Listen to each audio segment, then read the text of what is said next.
నూతన జీవం పొందిన వారమై నడుచుకొనున్నట్లు మనము బాప్తిసం వలన మరణములో పాలు పొందుటకై ఆయనతో కూడా పాతిపెట్టబడితిమి. మరియు ఆయన మరణము యొక్క సాదృశ్యమందు ఆయనతో ఐక్యం గలవారమైన ఎడల ఆయన పునరుత్థానం యొక్క సాదృశ్యమందు ఆయనతో ఐశ్వర్యము గలవారై ఉందుము. ఏలయనగా మనమికను పాపమునకు దోషులము కాకుండానట్లు పాప శరీరము నిరర్ధకమగినట్లు మన ప్రాచీన స్వభావమును ఆయనతో కూడా సిలువవేయడని ఎరుగుదుము. చనిపోయిన వాడు పాప నిమిత్తము తీర్పు పొంది ఉన్నాడు. మనము క్రీస్తుతో కూడా చనిపోయిన ఎడల మృతుల్లో నుండి లేచిన క్రీస్తు ఇకను చనిపోడని మరణమునకు ఇకను ఆయన మీద ప్రభుత్వము లేదని ఎరిగి ఆయనతో కూడా జీవించుదమని నమ్ముచున్నాము. ఏలయనగా ఆయన చనిపోవుట చూడగా పాపం విషయమై ఒక్కమారే చనిపోయిన గాని ఆయన జీవించుటకు చూడగా దేవుని విషయమై జీవించుచున్నాడు. అటువలే మీరును పాప విషయమై మృతులు గాని దేవుని విషయమై క్రీస్తు యేసునందు సజీవులుగా మిమ్మును మీరే ఎంచుకొనుడి. ఇంతటితో పత్రిక పాఠ్యభాగము ముగిసి ఉన్నది. హల్లెలూయా హల్లెలూయా హల్లెలూయా. సువార్త పాఠ్యభాగము మత్తయి సువార్త 5వ అధ్యాయము 20 నుండి 28వ వచన భాగం వరకు.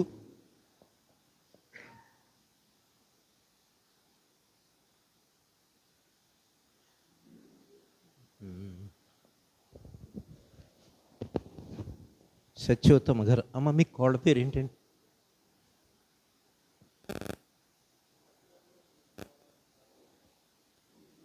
రామ ముందుకు వచ్చి సహోదరి వాక్యాన్ని చదువుతారు. ఓ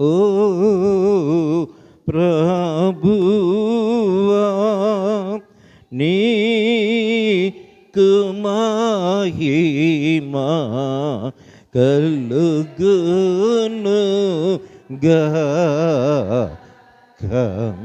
మత్తయి సువార్త 5వ అధ్యాయం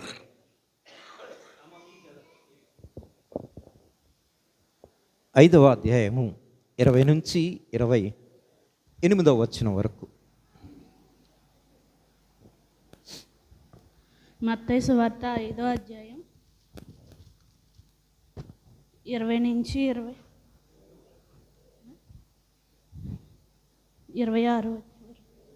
28 వరకు. శాస్త్రుల నీతి కంటెను పరిసయ్యుల నీతి కంటెను మీ నీతి అధికము కాని ఎడల మీరు పరలోక రాజ్యములో ప్రవేశింపనేరని మీతో చెప్పుచున్నాను. నరహత్య చేయవద్దు, నరహత్య చేయువాడు విమర్శకు లోనగునని పూర్వీకులతో చెప్పబడిన మాట మీరు విన్నారు కదా. నేను మీతో చెప్పినదేమనగా తన సహోదరుని మీద కోపబడు ప్రతివాడు విమర్శకు లోనగును. తన సహోదరుని చూచి వ్యర్థుడా అని చెప్పువాడు మహాసభకు లోనగును. ద్రోహి అని చెప్పువాడు నరాగ్నికి లోనగును. కావున నీవు బలిపీఠమునొద్ద అర్పణము నర్పించుచుండగా నీ మీద నీ సహోదరునికి విరోధమైనను కలదని అక్కడ నీకు జ్ఞాపకము వచ్చిన ఎడల అక్కడ బలిపీఠము నెదుటనే నీ అర్పణము విడిచిపెట్టి మొదట వెళ్ళి నీ సహోదరునితో సమాధానపడుము. అటు తరువాత వచ్చి నీ అర్పణము నర్సింపము. నీ వాదితో నీవును త్రోవలో ఉండగానే త్వరగా వానితో సమాధానపడుము. లేని ఎడల ఒకవేళ నీ ప్రతివాన్ని నిన్ను న్యాయాధిపతికి అప్పగించును.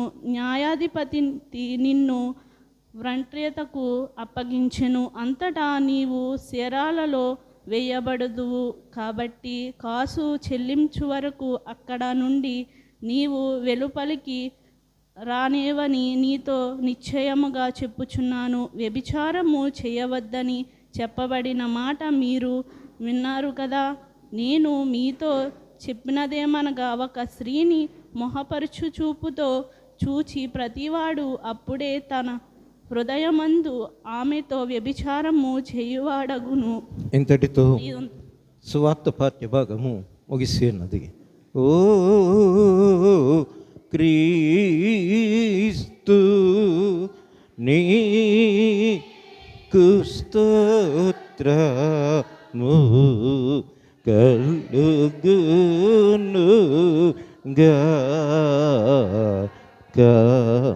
అందరము కలిసి అపోస్తులుల విశ్వాస ప్రమాణాన్ని ఒప్పుకుందాం. భూమి ఆకాశములను సృజించిన సర్వశక్తి గల తండ్రి నా దేవుని నమ్ముచున్నాను. ఆయన ఏక కుమారుడును మన ప్రభు అయిన ఆయన పరిశుద్ధాత్మల గర్భంలో ధరింపబడి కన్యైన మరియకు పుట్టి పొంతి పిలాతు అధికారం కింద శ్రమపడి సెలువు వేయబడి చనిపోయి సమాధి చేయబడినని అదృశ్యలోకంలోనికి దిగినని చనిపోయిన వారిలో నుండి 3వ దినమున లేచి పరలోకమునికి ఎక్కి సర్వశక్తి గల తండ్రి అయిన దేవుని కుడి చేతి వైపున సజీవులకును మృతులకును తీర్పు చేటుకు అక్కడ నడవచ్చునని నమ్ముచున్నాను. పరిశుద్ధాత్మ నమ్ముచున్నాను. పరిశుద్ధ క్రైస్తవ సంఘముకు పరిశుద్ధుల సహవాసమును పాప క్షమాపణ శరీర పునరుద్ధానమును నిత్య జీవములున్నవని నమ్ముచున్నాను. ఆమేన్. దయచేసి అందరూ కూర్చోండి.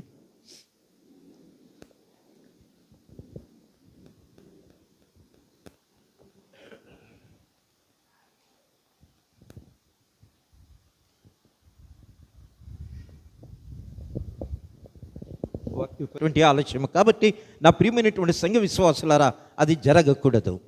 అది జరగకూడదు. తప్పనిసరిగా మనం ఏం చేయాలి అన్నట్లయితే దేవుని సన్నిధికి సకాలములో రావటానికి ప్రతి ఒక్కరూ కూడా సిద్ధపడాలని ప్రేమపూర్వకంగా ఎందుకంటే ప్రకటన గ్రంథము జ్ఞాపకం చేసినటువంటి మాటలు ఇవే. ఆ సంఘము చాలా విలువైన 7 సంఘాలు ఉంటాయి అక్కడ. వాటికి సమయం రాబోతుంది, నేను జ్ఞాపకం చేస్తాను. విలువైన 7 సంఘాలు. 7 సంఘాల్లో ఈ 2వ సంఘము, ఈ సంఘం మీద ఆయన అంటున్నాడు, అయినా మీ మీద తప్పులు మోపుతున్నాను అంటున్నాడు. ఎంత విలువైన సంఘాలో తెలుసా?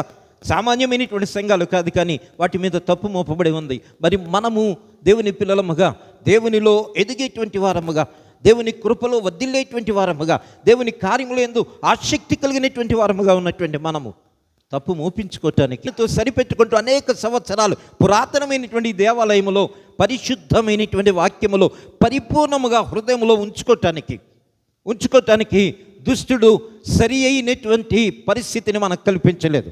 అందుచేత మీరు ఇప్పుడైనా ఉన్నటువంటి అవకాశాన్ని సద్వినియోగపరచుకోండి. లేకపోయినట్లయితే తన వశంలోనే మిమ్మల్ని ఉంచుకుంటాడు. ఇటువంటి అమూల్యమైనటువంటి అవకాశమును మీరు చేజార్చుకోకూడదు. నేటి అంశమును చూస్తూ ఉన్నప్పుడు పాతది నూతన జీవితం ఎప్పుడు వస్తుందండి? ఇదిగో పాతవి గతించెను సమస్తమును నూతనమైన, అనగా పాతవి గతించినప్పుడే ప్రియమైనటువంటి వాళ్ళరా నూతనం అనేటువంటిది కలుగుతుంది. అందుకని నూతన జీవం పండుగ వస్తుంది. పండుగ వచ్చినప్పుడు ఏం చేస్తామంటే క్రొత్త బట్టలు కదండి. ఏం చేస్తామమ్మా? క్రొత్త బట్టలు. అందరము చిన్నపిల్లలు మొదలుకొని పెద్దవారి వరకు కూడా రకరకాలైనటువంటి కొత్త బట్టలు కొనుక్కుంటాం. కొత్త బట్టలు వేసుకుంటే నూతన జీవం వస్తుందంటారా? వస్తుందా? వస్త్రము పాడైపోయినా పనికి మాలిన ఈ శరీరాన్ని కప్పుతుంది. వస్త్రము శరీరాన్ని మాత్రమే కప్పుతుంది, హృదయమును విడిచిపెట్టే ఉంచుతుంది. అయితే వాక్యము హృదయమును సరిచేస్తుంది. ఏంటండి? వాక్యము దేన్ని సరిచేస్తుంది? హృదయాన్ని సరిచేస్తుంది. జాగ్రత్తగా గమనించాలి. అంటే వస్త్రము అవసరమే, శరీరము కొరకై వస్త్రము అవసరమే. అలాగనే దానికంటే విలువైనది ఏంటంటే వాక్యము మన హృదయాన్ని సరిచేస్తుంది ప్రియమైనటువంటి వాళ్ళు. ఎందుకంటే వాక్యమునకు లోబడకపోయినట్లయితే వస్త్రహీనుల వలె, వస్త్రములు ధరించినటువంటి వారి వలె మన నోటి మాటలు ఉండవచ్చు, మన ప్రవర్తన ఉండవచ్చు, మన చూపులు ఉండవచ్చు, మన మార్గములు ఉండవచ్చును. కనుక వాక్యమును మన హృదయంలో ఉంచుకోవటానికి ప్రయత్నం చేయాలి ప్రియమైనటువంటి వాళ్ళరా. నిజమే, గమ్ముని మన ఒంటి మీద వస్త్రం లేకపోతే పొరుగున ఉన్న వారు ఎవరొకరు పరిగెత్తుకొని వచ్చి వారి దగ్గర ఉన్నటువంటిది పాతదో కొత్తదో ఏది ఉంటే అది తెచ్చి మన శరీరాన్ని కప్పుతారు. అఫ్కోర్స్, ఎందుకనంటే సమాజంలో వస్త్రము లేకుండా మనిషి ఉండకూడదు గనక. అదే మన హృదయంలో దేవుని యొక్క మాటలు లేకపోతే ఎవరు తెచ్చి పెడతారు? ఆలోచించామా ప్రియమైనటువంటి దేవుని పిల్లల? వాక్యము జ్ఞాపకం చేస్తుంది. రోమిలకు రాసినటువంటి పత్రిక పరిశుద్ధుడైనటువంటి పౌలు రోమిలకు రాసినటువంటి పత్రిక 6వ అధ్యాయము 3వ వచనము, క్రీస్తు యేసులోనికి బాప్తిస్మము పొందిన మనమందరము ఆయన మరణములోనికి బాప్తిస్మం పొందితమని. క్రీస్తు యేసులోనికి బాప్తిస్మము పొందిన మనందరము. ఎంతమంది బాప్తిజం తీసుకున్నారు? చేతులు పైకెత్తాలి ఒకసారి, నేను చూడాలి అనుకుంటున్నాను. బాప్తిజము తీసుకున్నటువంటి వారు, థ్యాంక్ యూ లార్డ్. వీరి నిమిత్తమై ఒకసారి దేవునికి స్తోత్రం చెల్లిద్దామా? హల్లెలూయా, హల్లెలూయా, హల్లెలూయా. ప్రియులారా, ఇంకా కొంతమంది బాప్టిజము తీసుకొని వారు కనబడుతూ ఉన్నారు. దయచేసి బాప్టిజమును తీసుకోవటానికి ప్రయత్నం చేయండి. ఎందుకంటే బాప్టిజము తీసుకున్నంత కాలము పాత జీవితమే, పాత జీవితమే. నీ పాత జీవితము మారాలి అంటే క్రొత్త జీవితంలోనికి నీవు రావాలి, నూతన జీవితంలోనికి నీవు రావాలి. నూతన జీవితంలోనికి రావాలంటే అందుకని పౌలు గారు మాట్లాడుతున్నాడు, క్రీస్తు యేసులోనికి బాప్తిస్మము పొందిన మనందరము. బాప్టిజము అంటే బాప్టిజం అనగా ప్రియమైనటువంటి వాళ్ళ ఆలోచన చేయాలి. బాప్టిజం అంటే మనకు గుర్తొచ్చేటువంటి అంశాలు. ఒకటి, పురాతన కాలంలో జెండా క్రింద నడిపించేవారట. జెండా కింద 3 సార్లు అటు ఇటు ఇటు నడిపించిన తర్వాత తండ్రి, కుమార, పరిశుద్ధాత్మ నామములో బాప్టిజమునిచ్చి నామని చెప్పేవారట. అంటే జెండా క్రింద అనగా తన జీవితాన్ని సమర్పించుకోవటానికి అనేటువంటిది ఒకానొక దినాల్లో జరిగినటువంటి కార్యం. రెండవది, మన సంఘాలలో చేసేటువంటిది మెయిన్ లైన్ చర్చెస్లో ఏం చేస్తూ ఉంటారంటే సాధారణంగా చిలకరించి బాప్టిజం ఇవ్వటం జరుగుతుంది. కారణం ఏంటంటే పూర్వం నుంచి కూడా సమస్యలు, సందర్భము లేని కారణం చేత, ఎక్కడ ఇవ్వాలి తెలియనటువంటి పరిస్థితుల చేత ఒకానొక దినాల్లో క్రైస్తవుడు బయటికి వెళ్ళి బాప్టిజం తీసుకోవటానికి సరైన అవకాశం లేనటువంటి కారణము చేత చర్చిలోని, దేవాలయంలోని బాప్టిజం ఇచ్చినట్లయితే ఆటంకములు కలిగి ఉండవు కనుక దాని యొక్క ప్రణాళికది ప్రియమైనటువంటి వాళ్ళరా. కాబట్టి దేవాలయంలో బాప్టిజం ఇచ్చేవారు. నేటి దినాన్ని చూస్తున్నప్పుడు ఎప్పుడైతే క్రొత్త నిబంధన వచ్చిందో క్రొత్త నిబంధనలో యేసుక్రీస్తు వారు పొందినటువంటి బాప్తిస్మము యోర్దాను నదిలో ప్రియమైనటువంటి వాళ్ళరా, ఆయన ఏం చేశాడంటే పరిశుద్ధుడైన యోహాను గారి ద్వారా ఆయన బాప్టిజమును తీసుకున్నాడు. పరిశుద్ధుడైన యోహాను గారి ద్వారా బాప్టిజం తీసుకున్నాడు. అందుకనే స్త్రీలు కనిన వారిలో యోహాను వంటి గొప్ప ప్రవక్త లేడు